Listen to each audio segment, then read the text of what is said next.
Now on KOAM News at 5, Freeman health experts talk about the safety of the COVID vaccines for nursing mothers and their babies.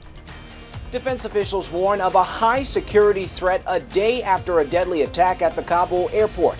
I'm Skyler Henry at the White House as the Afghanistan evacuation effort continues. The 4 states' most watched news starts now. Defense officials say they are prepared for and expect more attack attempts in Kabul, one day after a suicide bombing killed more than 150 people, including 13 U.S. service members. This is KOAM News at 5. Today, President Biden said the U.S. will complete the mission with just days ahead of the August 31st deadline for withdrawal. Reporter Skyler Henry is at the White House with the latest. The Pentagon now says there was only one suicide bomber in Thursday's attack outside Kabul's international airport, setting off an explosion that killed 13 U.S. service members and many more Afghan civilians. The group known as ISIS-K has claimed responsibility. We still believe there are credible threats.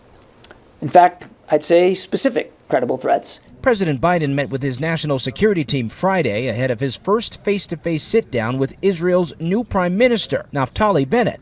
Evacuated more than 12,000 additional people out of the airport in the last 24 hours. We will complete the mission. The White House says U.S. commanders updated the president on plans to develop ISIS-K targets and told him the next few days will be the most dangerous period to date for the mission in Afghanistan.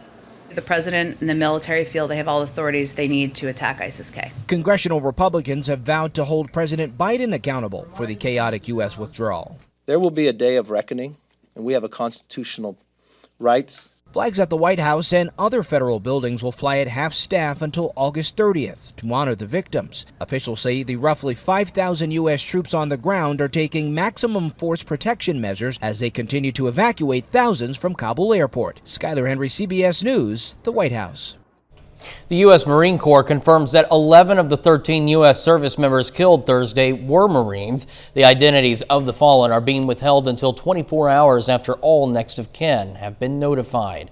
Republican House lawmakers in Texas voted to approve a controversial voting rights bill.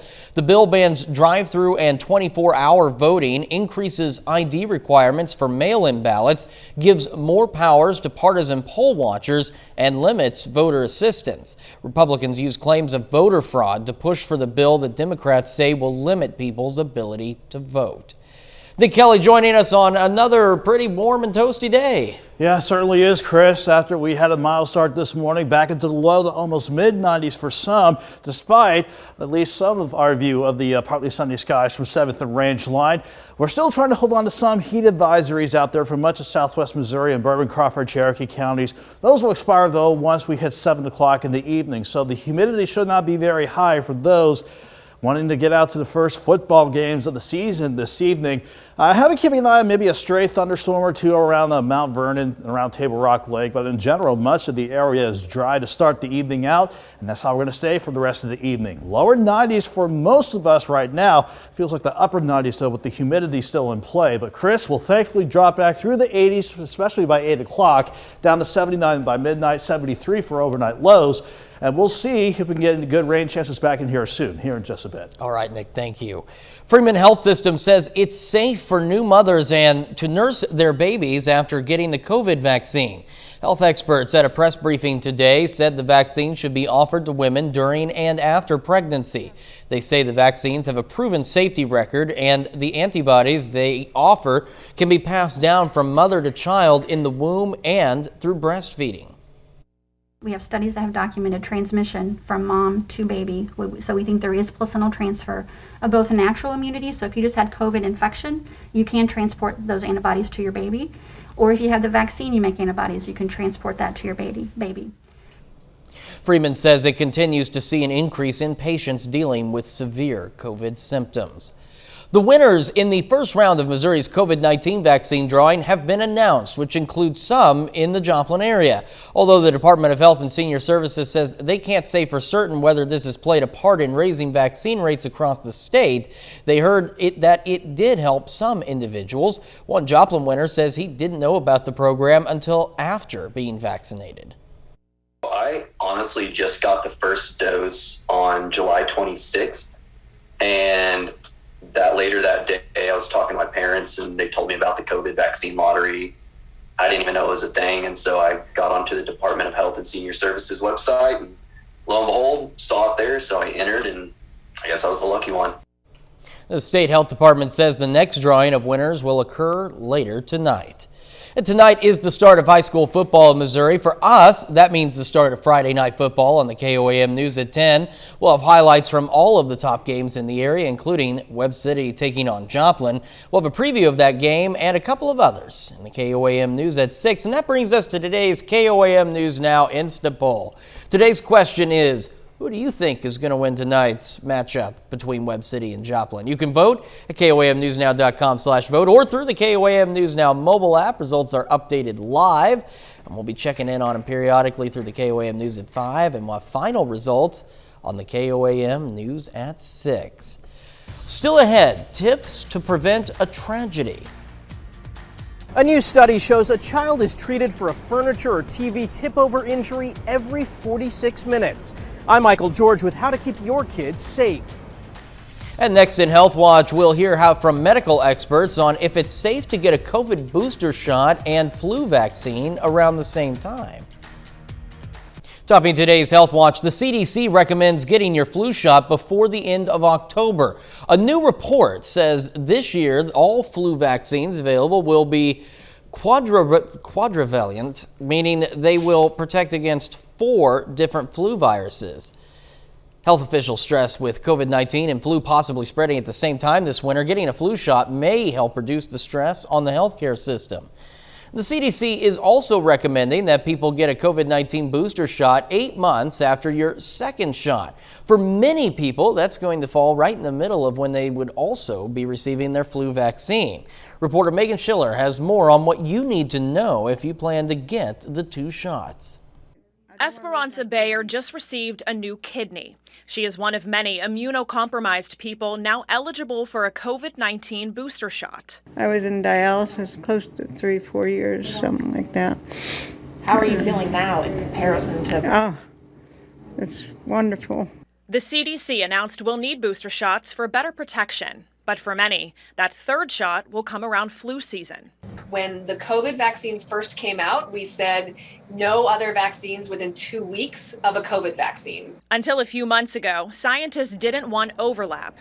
But Dr. Amy Crawford-Fauché says people can now get their flu shot and COVID booster around the same time. Because we were just rolling this out to lots of people, we really wanted to be pure in knowing that if you had a reaction, it was due to the COVID vaccine and not from something else. People in line for the booster shot didn't seem to mind that another shot is in their not-so-distant future. I would get the flu shot. I get it every year. So I did that booster, too.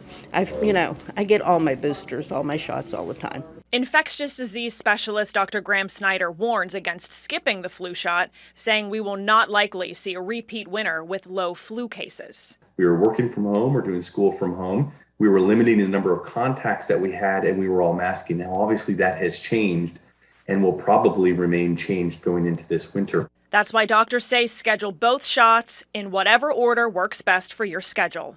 Megan Schiller, CBS News, Pittsburgh. The researchers are already discussing a combo shot that would cover both the coronavirus and the flu, but doctors say it's too early to say when that could be developed. New research shows 20% of children with cancer who get COVID-19 develop severe infection. That's much higher than kids overall, with studies showing 1 to 6% experiencing severe infections. Pediatric cancer patients were also more likely to be hospitalized and die compared to other children.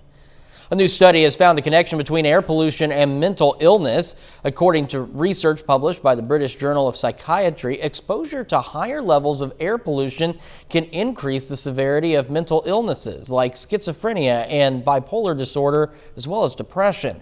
Researchers found that patients who suffer from these disorders were more likely to require treatment or hospitalization if they were exposed to airborne pollutants. The study suggests the impact is long-term as the association persisted after 7 years. That's a look at today's health news. A little later, consumer spending continued to climb last month. But first, we'll break down just how hot this weekend will be and if any good rain chances are on the way when we come back. It was certainly a hot and humid day. Heat advisories in effect because we again had temperatures push into the lower to middle 90s with the humidity looking pretty high as well. No surprise, it was a repeat of yesterday where we pushed about 94, 95 degrees during the day, mid 70s this morning, and so far, thankfully, maybe a little bit cooler, but still topping out around 93 degrees so far at Joplin Regional for today. It looked nice though, much of the day, certainly this entire morning and much of the afternoon. We had pretty much partly to mostly sunny skies, but there is just enough heat, just enough humidity for maybe a random shower or two. Again, really hit and miss. More emphasis on the miss here, but we do have a good shower between Miller and Mount Vernon, just north of I-44, and even a little dying shower just to the north of Miller. That's pretty much about it, other than maybe a random shower to start this evening out. It's all about the heat and humidity. Bourbon, Crawford, Cherokee counties, much of southwest Missouri, your heat advisories continue for another hour and 45 minutes. Then we're going to see these numbers really drop off, not only as we go through the evening, but in the overnight hours ahead of us. 7th range line, a little bit of cumulus clouds trying to bubble up, but for now looks quiet. But 92 degrees, hot in Joplin and humid as well with a dew point near 70. No wonder it feels like 98 degrees outside. Most of us are in the lower to middle 90s, between 90 and 95 degrees right now, but these dew points that are right around 70, it's enough still to make it feel like the upper 90s to near 100 across southwest Missouri, and much the same across the rest of our viewing area, covering our corners of Kansas and Oklahoma. So again, maybe a stray shower to start the evening out, but temperatures falling through the 80s the rest of the evening, down to 79 by midnight. I'm thinking overnight lows around 73. As we get your Saturday morning underway. So not a lot really happening across the region, maybe a couple of isolated storms northwest of the region and around St. Louis just due to the heat and humidity of the day. Still watching our front to the north though. That's still our best shot to bring in more widespread or at least scattered rain chances by early next week. Once we can get this upper level ridge to break down, then this upper low along the Canadian border is going to push that front in, not necessarily through, but we'll certainly take it because when those rain chances start to ramp up, we'll see that result in a bit of a drop-off in temperatures, thankfully. Here's 9 o'clock when all the football games come to an end. You can see how we start near 90 at kickoff, and then we drop off into the lower 80s by the time we get to the final snap. So not a terrible evening as we roll along, and certainly not looking bad to start your Saturday morning out. Didn't mean to do that because I wanted to show you the rest of the planner before we show you what the feels like temperatures will be for tomorrow. So once again, we will drop off to about 73 first thing in the morning. Then we will see temperatures warming up quite a bit, but 88 degrees by noon. I'm only expecting highs around 92 with, again, maybe a random storm or two in the afternoon. Now, with temperatures a little bit cooler, still a bit hot, and with the humidity a little bit on the downswing as well, it'll thankfully feel like just the mid to upper 90s. Still hot and humid, but we will certainly take it considering where we've been throughout much of this week. And you can see the rain chances ramping up Sunday and Monday, at least 30% coverage, but that'll be enough to knock us back near 90 on Sunday. Monday, a high of 89. But then when those rain chances fade away, Chris, we'll have to stick with Doug's pattern and head back into the lower, if not mid 90s by the end of next week. We'll certainly take that break. I mean, we need it. It's been pretty toasty. Oh, yes, it has been, and we will enjoy any breaks that we can get. All right, Nick, thank you so much. Well, coming up, some tips to prevent furniture and TV tip-over injuries involving kids. But first, we honor a local member of the Armed Forces. Kevin Gensler joined the U.S. Army in 1990. The Joplin resident was stationed in Kuwait and Iraq. And we salute Lieutenant Colonel Kevin Gensler, four-state hero. Topping Consumer Watch today, Americans slowed down their spending last month amid renewed coronavirus concerns. According to the Commerce Department, consumer spending rose 0.3% in July compared to a revised 1.1% increase in June. On the flip side, personal income levels jumped more than 1% last month. The Department of Education is canceling student debt for 115,000 people who attended ITT Technical Institute. It comes out to $1.1 billion. The for-profit school closed in 2016 and is accused of luring students into taking out unaffordable private loans. The affected borrowers attended ITT Tech between 2008 and 2016 and didn't get their degrees. Furniture and television tip-over injuries land a child in the emergency room every 46 minutes. That's according to a report from from the Nationwide Children's Hospital. While injuries have declined since 2010, experts say more needs to be done to keep children safe. Reporter Michael George introduces us to one parent who's been fighting for better safety standards since her own tragic loss. He was just happy and outgoing. Megan DeLong of Sarasota, Florida, lost her son Connor in 2017 when a dresser in his nursery fell on top of him. That is the time that it took for the dresser to kill Connor, was the time it took me to walk from my bedroom down the hall. A study from Nationwide Children's Hospital found that from 1990 to 2019, more than 500,000 children were treated in emergency departments for furniture or television tip-over injuries.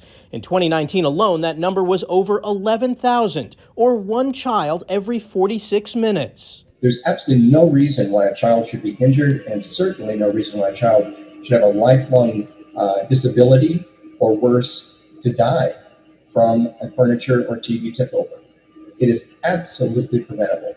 Children under 6 accounted for 70% of those injuries, with a peak at age 2, just like Connor. The dresser that killed Connor, it meets the current voluntary standard. That standard is not good enough. DeLong and advocates like her are pushing Congress for full passage of the STURDY Act. It would create mandatory stability standards. But there are safety steps you can take right now. Experts recommend parents secure furniture like dressers to the wall with straps or L brackets, mount TVs to the wall, place TVs only on appropriate furniture and anchor both to the wall, and keep TVs and furniture clear of things kids might want to get their hands on. Love you. DeLong has found healing in working for change. I can't ever bring Connor back, but I can save your child. Sharing Connor's story to help prevent more like it. Michael George, CBS News, New York. The STURDY Act passed in the U.S. House of Representatives in June. Study authors point out the actual number of children injured in these types of accidents is likely higher, since the study did not include treatment received at urgent care or private doctors' offices. A win for app developers. Apple says it will let them start to steer customers to non-Apple sites to pay for digital products. This will allow developers to avoid Apple's App Store fees, which include a 30% commission. The new policy is part of a lawsuit settlement where app developers accused Apple of monopolizing distribution. Southwest plans to slash some flights from the schedule this fall to help prepare for a busy holiday season. The airline says it will cut about 27 flights a day in September and more than 160 a day come October. Southwest says the cuts will allow it to catch up on staffing and operations stressed from this summer's travel uptick. We got a final check of the forecast next.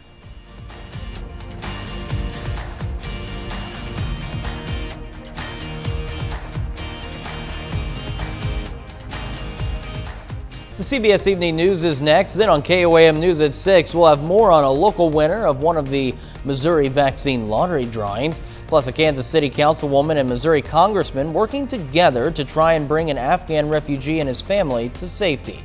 Stay with us for the CBS Evening News and then KOAM News at 6. Let's go ahead and take another look at our KOAM News Now Insta Poll. We asked you, who do you think is going to win tonight's Webb City-Joplin matchup? So far, it's pretty close. 52% of you think Webb City's going to take it. 48% of you think Joplin's going to take it. And remember, you've still got time to vote at KOAMNewsNow.com/vote or through the KOAM News Now mobile app. We'll have the final poll results on the KOAM News at 6. And so I'm Joplin born and raised, so I'm not biased in any way whatsoever here, but I mean, it might be close, or maybe in my mind, I think Webb City might pull off the win. I mean, these guys are just good no matter what. Yeah, both teams over the last couple of years have been pretty good, and they've had some good games. So, I mean, one way or the other, you're right. It's going to be a heck of a game. Yeah, at least they're not going to be tackling too much in the way of heat and humidity after the kickoff gets underway. We'll be in the upper 80s to near 90 at the start of the evening. We'll eventually drop back to 73 tonight, but right back to 92 tomorrow with maybe a stray storm in the afternoon. All right, Nick, thank you. That's our time for now. CBS Evening News is next, and we're going to be back here at 6. Thanks for making us part of your night.